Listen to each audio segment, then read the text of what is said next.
সকলকে শুভেচ্ছা জানাচ্ছি। সেই সাথে জানাচ্ছি এদেশে বর্তমান প্রেক্ষাপটে অন্তর্বর্তী সরকার সংস্কারের নামে মূলা ঝুলিয়ে রেখেছে রাজনৈতিক দলগুলোর মাথার উপরে। তারা দুইটি প্যাকেজ বিক্রি করার চেষ্টা করেছে। একটি প্যাকেজ হালকা সংস্কার, সময় লাগবে 6 মাস, এবং পূর্ণ সংস্কার সময় লাগবে 1 বছর।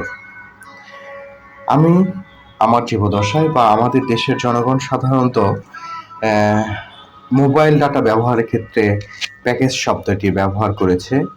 তবে রাষ্ট্রীয় সংস্কারের ক্ষেত্রেও যে প্যাকেজ থাকতে পারে সেটা অন্তর্বর্তীকালীন সরকার মানুষের ভেতরে ঢুকিয়ে দিয়েছে এবং সেটা করার চেষ্টা করছে।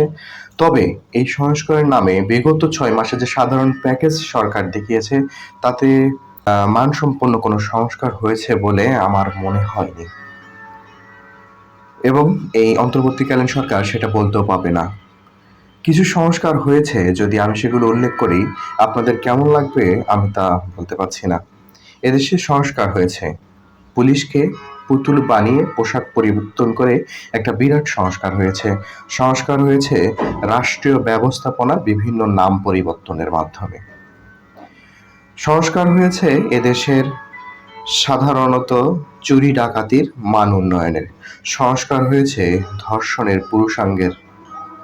তারা এখন জড়িবুটিকা সেবন করছে, সুবিধা পাচ্ছে এবং যত্রতত্র ধর্ষণ করছে। সংস্কার হয়েছে দেশের আমলাতান্ত্রিক প্রজাতান্ত্রিক যারা কর্মকর্তা ছিল তাদের পরিবর্তন করে এদেশে ফেরেশতাদের মাধ্যমে এখন কাজ করিয়ে নেওয়া হচ্ছে।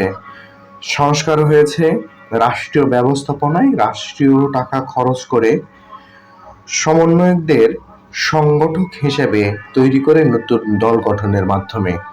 সংস্কার হয়েছে এদেশে জয় বাংলা স্লোগান বাদ দিয়ে ইনক্লাব স্লোগান অন্তর্ভুক্ত করার মাধ্যমে। এবং সর্বশেষ যেই সংশোধন এবং যে সংস্কার হয়েছে তা হচ্ছে এই দেশে রাজনৈতিক ব্যক্তিত্ব মোহাম্মদ আলী জিন্নাহর জন্মদিন পালন। সত্যি ভাবতে অবাক লাগছে যে এত সংস্কার এদেশে হয়েছে এবং প্রত্যেকটা সংস্কার সাধারণ মানুষের জন্য অত্যন্ত গুরুত্বপূর্ণ ছিল। এবং তারা যে প্যাকেজটি বর্তমানে বিক্রি করার জন্য চেষ্টা করছে, বিগত 6 মাস হালকা সংস্কার এবং 1 বছর হলে পূর্ণ সংস্কার। হ্যাঁ, তাদের এই দুইটা প্যাকেজ সাধারণ জনগণের জন্য খুবই গুরুত্বপূর্ণ, এই দেশের রাষ্ট্রীয় ব্যবস্থার জন্য খুবই গুরুত্বপূর্ণ। এই দুইটা প্যাকেজ যে কোনো একটা কাজে লাগাতে পারলেই বাংলাদেশের স্বাধীনতা, মুক্তিযুদ্ধ, 71 আর রাখা কোনোভাবেই প্রয়োজন হবে না।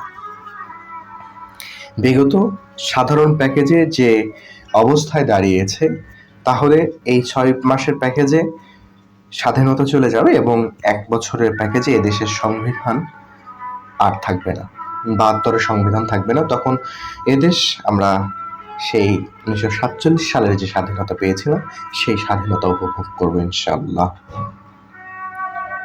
এখন এদেশের যারা বহু জাতিক রাজনৈতিক দল আছে তারা কোনটা গ্রহণ করবে, এদেশে তারা কি রাজনীতি করবে, এটাই দেখার বিষয়। বহুদলীয় রাজনীতি এদেশের প্রেক্ষাপটে কতটুকু গ্রহণযোগ্য সেটা একটা ভাববার বিষয়।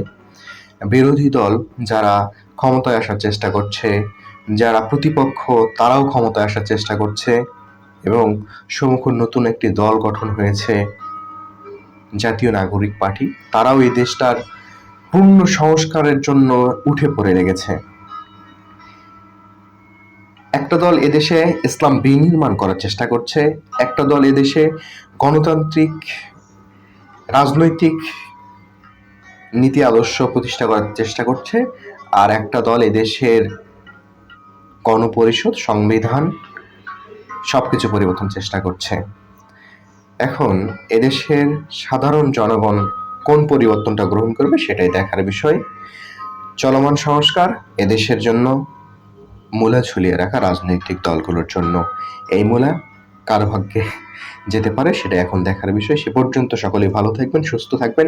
ভালো লাগলে অবশ্যই লাইক, কমেন্ট, সাবস্ক্রাইব করে পাশে থাকবেন।